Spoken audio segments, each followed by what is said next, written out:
बेटी का घर है, शहर या होटल नहीं।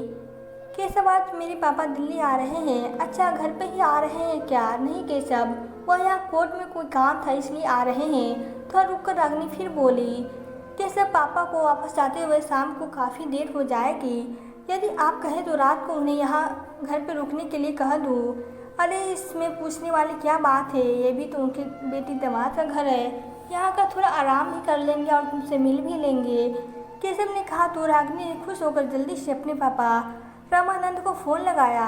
पापा, काम होने के बाद आप यहाँ आ जाइएगा, आपसे मिलने का भी बहुत मन कर रहा है।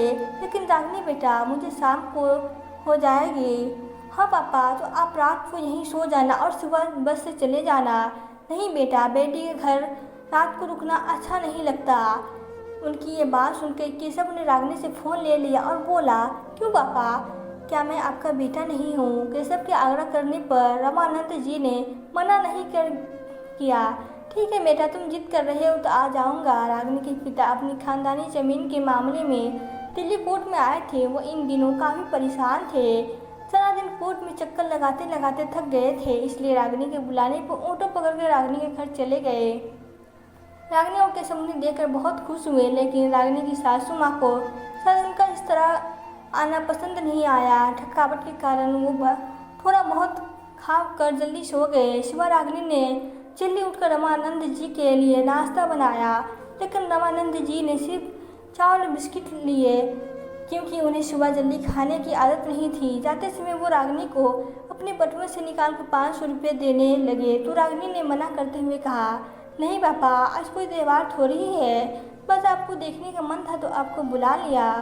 रामानंद जी की बस का समय हो गया था। केशव ने मोटरसाइकिल से उन्हें बस स्टैंड छोड़ दिया। रामानंद जी के घर से निकलते ही रागिनी की सास से रागिनी को ताना मारते हुए कहा, क्या तुम्हारे पिता को रीति रिवाज का कोई ज्ञान नहीं है? इतना भी नहीं पता कि बेटी के ससुराल में कुछ खाते पीते हैं तो शगुन देकर जाना चाहिए। ये बेटी का ससुराल है, कोई सहाय नहीं जहाँ कर सो गए और चाय नाश्ता करके चल बनते। रागिनी सस्तम से अपनी सास का मुंह देखती रह गई। उसे अपने पिता का अपमान सहन नहीं हुआ और वो बोलने पड़ी, माफ़ कीजिए माँ जी, मेरे पिता के सिर्फ मिलने आए थे।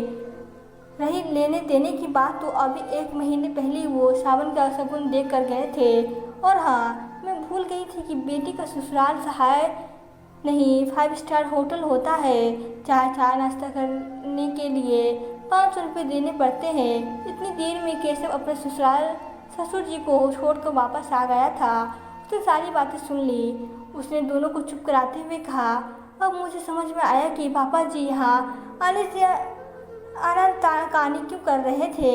ये घर ना तो कोई सहाय है और ना ही कोई होटल। ये उनकी बेटी दामाद का घर है, जहाँ वो जब मर्जी आ सकते हैं। जिस बेटी को उन्होंने इतने सालों तक खिलाया है, क्या वो बेटी के घर वो एक वक्त कुछ खा नहीं सकते? किसी की बात उसकी माता जी के पास कोई जवाब नहीं था। आज के ज़माने में जब सभी बेटा और बेटी के सामने होने की दुहाई देते हैं और जब ये खोखले रीति रिवाजों की बात आती है, तो फिर बेटी और बेटों में फ़र्क क्यों किया जाता है? तो दोस्तों, आपको यह कहानी कैसी लगी? अगर कहानी अच्छी लगी हो तो वीडियो को लाइक करें और प्लीज़ चैनल को सब्सक्राइब करें। Thank you.